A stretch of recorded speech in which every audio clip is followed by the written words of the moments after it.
It's the start of another busy weekend at Luton Airport, and already there's trouble at EasyJet's customer services desk. We was here at quarter past. Yeah, I'm just... We was told to check in at quarter past. Yeah, they'd already passed their figures, I'm afraid, at quarter past. The check-in for the flight to Amsterdam closed before they arrived. But passengers Chris Hughes and his two friends are convinced they had arrived on time. Yep. So it's 30 minutes. We've gone by the check-in closes 30 minutes before departure. We was there. So the check-in would actually close at quarter past. But we was there. If you were there at quarter past, then that's when check-in closes, half an hour before departure. Okay. All right, so we're talking seconds here, and you're going to stop us from our flight for a matter of seconds. The aircraft has been here for over half an hour now. Karen, speak to me like that. You won't be going anywhere.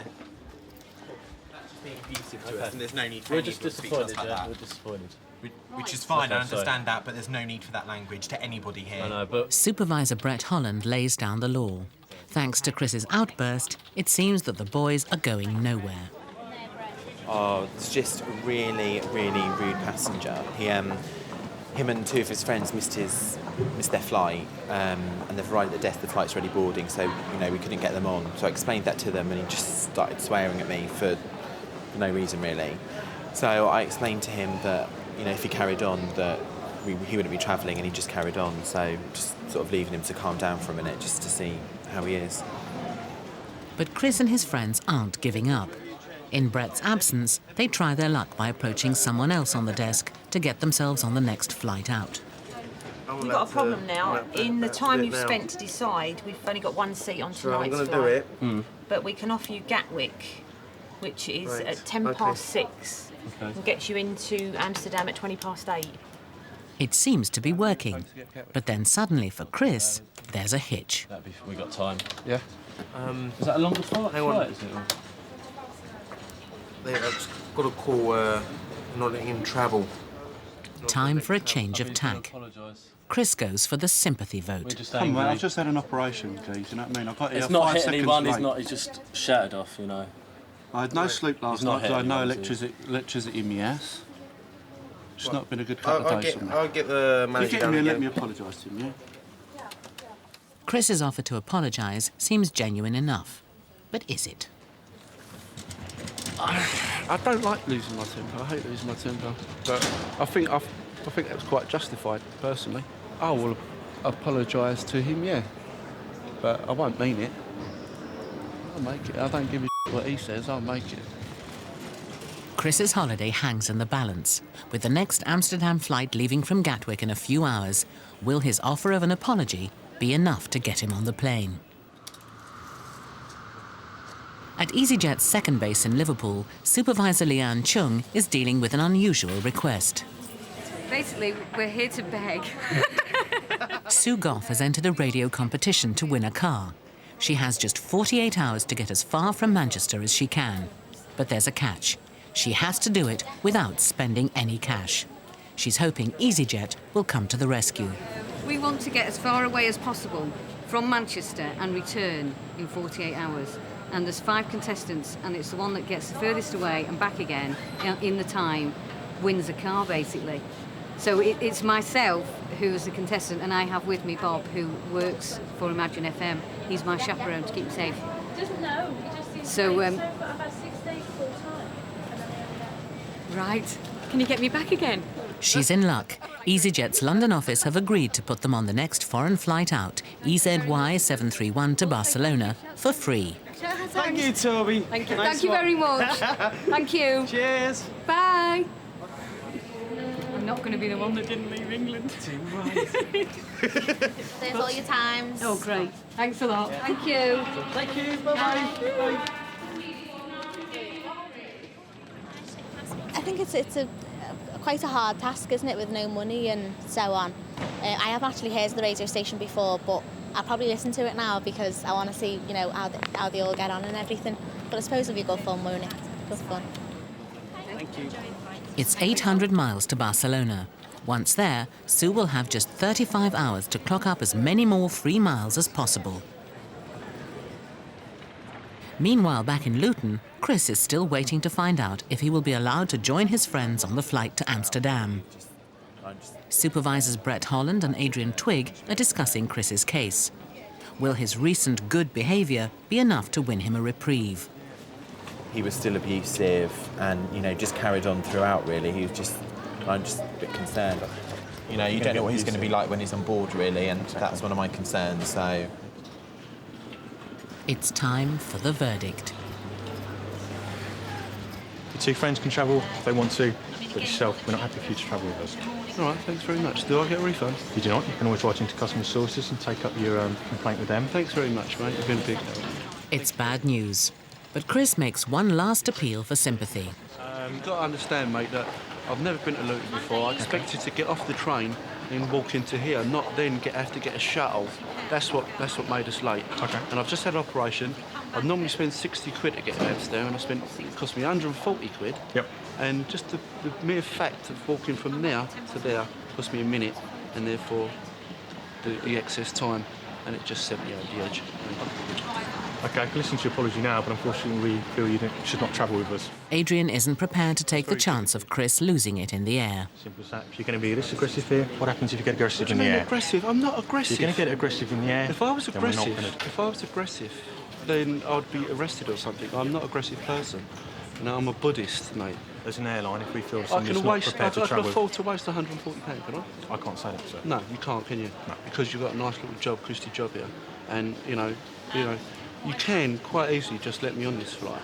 But you're just not going to do it because this job's worth it. Anyone else who's thinking about travelling on an EasyJet, they're going to think twice about this now. All right. Chris finally accepts the inevitable. No, what's happening? I'm going home because he's an idiot. No, I mean, you get in the car and go to the other airport. They won't let him on. No, they won't transfer my ticket. Shows you what nice, reasonable people EasyJet are, doesn't it? They need to give you a chance to apologise. Yeah, but he wouldn't even give me that. It looks like Chris will be staying home alone this weekend. I suppose it's up to the other man at the end of the day, isn't it? Well, anyway. All right, so have a good time, boys. That's a damn shame. And I'll see you when you get back. Having a good time with you. See you later. Feel a bit sorry for Yeah, well, of course I do. I mean, everybody deserves a holiday, wherever their destination choice might be. So, yeah, I don't feel great about it. But, you know, like I said, I will back my colleagues up 100% if they ask me to. Cruising at 30,000 feet en route to Barcelona, Sue and Bob are 6 hours into the competition, and it looks like they're ahead of the pack. There was a couple in an AA van Yeah. heading down the motorway to Birmingham. On an AA van, and they were Birmingham last time we heard, trying to get into Birmingham Airport. And the other crew, there's another lot still in Manchester Airport, so they're still there, bless them. And they were trying to get to Canada. Yeah, trying to get a flight to Canada, but I don't think that's happening. And the fifth crew are in Manchester City Centre, so again, they haven't really got too far. So we are just with France, I think. Yeah. They need proof of how far they've travelled. Flight attendant Simon Eatock has offered to help. Okay, I've spoken to the captain, and the total duration of your journey is 2,166 nautical miles. That's your round trip. Great. He signed it there, he's put his name, so... Oh, great. And the name? Captain Brady. Nice Oh, well. Cheers, buddy. Thanks for that. 2 cups of tea when you're ready. 2 cups of tea, right. When you're ready. Back on the ground in Liverpool Airport, passenger Dr. Surendra is travelling to Nice for an important business meeting. But there's a problem. The Nice check-in. Nice check-in, it closed nearly 10 minutes ago. Oh dear, I was stuck there. Is there any way can I do it, please? You're I got a hand baggage. You're too late for that flight, I'm afraid. All I can do is transfer you to tomorrow's flight. Free of Oh, charge. Christ, no good. Can you please, I'm here in good time. It's too late. Half an hour. Check-in closes half an hour before. It closed about 5 minutes ago. 11:55 the check-in time. Yeah, it closed at 11:25. You're too late for that flight. No, I'm only afraid. 5 minutes in here, please, and I'm stuck in the traffic. Team leader Mark Knott tries a peace offering. All I can do is transfer you to No, the that's next no meeting. good. I have to be there. All I can do is transfer you to tomorrow's Look, flight. you still got off and the plane is still there. That doesn't matter, I'm afraid. But it's a standoff. Once 30-minute comes, we can't... Look, it's only 5 minutes here, please. 25 No, please, minutes. can you Yeah, your see your check-in manager? closes 30 minutes before. See your manager. I'm a team leader here, I'm afraid. Please, I'm stuck in the traffic and all that kind of thing in the bloody car park here. I understand, there's nothing I can do about that, I'm afraid. Once your check-in closes... Look, you're on the train in here. Can you please do something for me to get in there? Once your check-in closes 30 minutes before the flight... You speak like a parrot. No other airline will do like this. Only you. Well, only you. Your That's airline. That's EasyJet's policy, I'm afraid, and I have to stick by it. I won't fly EasyJet again. It seems Dr. Surendra has accepted defeat. But then he remembers it's not what you know, but who you know. I met Studios once. You know, he's not like you. You are the one who's like that.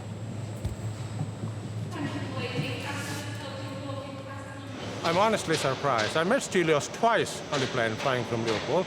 He talks to everybody, he understands the problem. But these people who are sitting in here, I don't think they understand. They're like nothing but bloody parrots. You know, they just repeat, repeat, repeat. He, as you have seen, he didn't even make an attempt to do something about it. All he said, the flight is closed, tough luck, mate. I don't think he's too happy with me at the moment. Where is he now? The passenger's he's going to come back in a little while. He said he wants to speak to someone that's higher than me, obviously the supervisor. I explained to him at the time the supervisor's only going to repeat the exact words that I've said to him. Once the check-in closes 30 minutes before, we can't accept any more passengers. Once the check-in closes, I'm afraid that's it. Coming up in part 2, it's fingers crossed for a stranded couple. As the time goes by, I'm feeling very nervous. We don't want to think that we won't leave. And for Mark, it's round 2. It's going to carry on shouting and swearing. Well, so because I'm not going to help I'm prepared to pay. I have to be in Nice today. Do you understand? At Liverpool Airport, the 11:55 flight for Nice has taken off dead on time without late arrival Dr. Surendra. Team leader Mark Knott thinks he's seen the last of the doctor. But he's back and he's still very angry. I want to see your supervisor, please. Supervisor's coming through after she's finished in departures, sir. And what time will that be? She's just boarding these couple of flights. She shouldn't be too long. What is too long? She shouldn't be too long. And what time? Can you tell me? You can be more precise than that. About 10, 15 minutes. Shall I wait here? Yeah? I will wait here. Would you like me to transfer your flight to tomorrow? Tomorrow is no good to me. Do you understand that? I already repeated to you. Can you transfer me from Luton to Nice? Can you do that? You'd have to pay for that transfer. Well, I know that. I'll pay for it. Can you do that, Chris? It's going to carry on shouting and swearing. Well, so because I'm not going to help you. I'm prepared to pay. I have to be in Nice today. Do you understand? Right, have you got your reference number with you, please? With no more flights from Liverpool to Nice, the doctor has instead decided to head south and get a flight from Luton. Okay, there's a flight at 7 o'clock this evening that leaves Luton. That's too late. The next one's 12:30, so you won't make that one. What time did you say? They have a 12:30 midday flight, or they have a 7 o'clock in the evening flight. So there is no in between? No in between. So 7 o'clock, how much will it be? It'd be £12.50 to change over. God, £12.50, you're making such a fuss, huh? I phoned 150 times on EasyJet, you know that? There's your £12.50. The doctor now faces a 180-mile drive down the motorway. He won't reach Nice for another 10 hours. It's the same reference number, and it's Luton to Nice at 7 o'clock this evening. Right. And that's what you've paid, £12.50. Is that it? That's it, yeah. You discuss this matter with your supervisor when she comes. Okay. It does get to you a bit, but when they start getting personal, you just think, well, it's going to carry on. I'm not going to do anything to help you at all. In Luton, the early afternoon flight for Athens is checking in. To ask you if someone... But Greek couple Antonis and Sophia Kappas have arrived late by 24 hours. We've missed our flight. Right. And we cannot find another way to fly to Athens. They thought they were booked for today, but their reservation was for the day before. So as far as the computer is concerned, that flight there's no seats available, so there's nothing we can pick up on that flight. So the seat is empty if... Yeah, Athens is not very often that it's empty, unfortunately. That's the problem, yeah. Thank you. All right, sorry. Hello, sir. With all flights to Athens fully booked, the couple now face a demoralizing 4-day wait to get home. We're trying to get to Athens. We missed the flight, and the next available is 29th. 4 days from now. And we want to go today or tomorrow at least. It looks hopeless, but Supervisor Mary Hosier explains the situation to duty manager Carol Ann Hammond. What's happened is they've turned up today for a flight that they actually booked for yesterday. So obviously they're going to have to buy a new seat. We've got no seats available till the 29th. Every flight's full till the 29th. Anthony's and Sophia's fate is now in the hands of Carol Ann, and it looks like she may have found a solution. Thank you. Speak to you soon. Bye-bye. I think what we'll do is we'll put them on, see if we can put them on standby, providing they understand that it is standby and there's absolutely no guarantee that they'll be able to get on. It's against normal policy, but the airline have made an exception. Right, what we've done for you is we've put you on standby for this evening. Yes. OK, but obviously it has to be on the provider. You have to understand that if they all turn up, then obviously we can't get you on that flight. So you'd have to go to the check-in just before it closes tonight. Yes. And then if there's no one turns up, they can get you on that flight. Oh, boyfriends. OK, so keep your fingers crossed. Thank you. All right. It's a step in the right direction, but the couple still face an agonising 10-hour wait to see if they will make it for the last flight to Athens. Are you happy now? No. Yes, but, yes, we're happy because it's our mistake that we lost the flight. Well. Okay. So if we are in a waiting list, we shall see. Sue and Bob, after landing in Barcelona, have talked their way into a free hire car. They're trying to boost their distance from Manchester by driving 600 miles to Malaga. It's the best scenery that we've seen so far, this. But their 48 hours is running out. Will they make it in time for the last flight home? We're well over halfway. Well, yeah, well, I would say about 3 hours drive, do you reckon, from here, if we go fast? If we get there, if we turn around, if we go the right way. But I wanted to get there for about 9, because if we go at 9, we can look at, we can do a live link from Malaga, and it's our final destination. Right. And that would be really groovy. But I think 9 is pushing it. 9 is going to be pushing it. Luton at 10 p.m. Sophia and Antonis have spent all day waiting in the airport to see if they can get on the last flight to Athens. It's not looking good. At the moment, the flights... If they don't make it, they could be stranded for days, and the couple have already spent their holiday money. No, as the time goes by, I'm feeling very nervous. We don't have much money. We'll see what we will do, but we don't want to think that we won't leave. After 12 hours on the road, Sue and Bob have made it to Malaga Airport in time for the last Liverpool flight.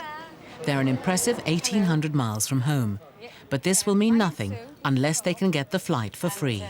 We're doing a competition for a radio show, and basically I had to get as far away as possible and return again. I've got to be back in Hale in Manchester by 8 o'clock tomorrow morning. The thing is that we're really short on money, and we would, if you're going to speak to your supervisor, can you ask your supervisor, because we've already done, we've got a return flight with EasyJet anyway, that if we can work out a deal, if we can even go for free. Okay, let me ask your supervisor. The clock is ticking, and Sue's chances of winning the car now hinge on just one decision. Okay, hello, back again. Okay. Right, I'm very pleased to say this is a very special occasion, so it will be done free of charge. Thank you so much. Oh, thank you so much. We were prepared to beg. You're welcome. Thank you. Thank you very much. You're Cheers. welcome. Thank you so much. Here you are. Okay, I know I'm going to win the car now. Thank you so much. Thank you so much. Thank you. Thank you. Bye-bye. The clock is also ticking for Sophia and Antonis. Will anyone fail to show up for the flight to Athens? The tension is unbearable, as the remaining passengers could arrive at any moment. There's nothing the couple can do but wait and hope. In Malaga, the Liverpool flight is taking off. Sue and Bob have endured a grueling 48 hours, travelling almost 2,000 miles, and the final leg of the journey is an emotional one. It's just to have met so many nice people. You wouldn't think that such nice people existed, but they do. They really, really do. Absolutely absolutely wonderful. I don't really look as I cry. Oh, bless her. Meanwhile, the Athens flight is boarding, and as the 2 remaining stragglers arrive, it's not looking good for Antonis and Sophia. If you'd like to bring your luggage over here, But suddenly the words they've been waiting How for, many bags do you have? they're on. 2 passengers have failed to show up. All of them fragile. If they hadn't made it, Antonis and Sophia would have been waiting on standby for 4 days. Now smiling. Yes. Sue failed to win the car. She was beaten by a contestant who made it to the Dominican Republic and back. Dr. Surendra got to Nice 5 hours late, but was still in time to close his business deal. And Chris joined his friends in Amsterdam after flying with another airline.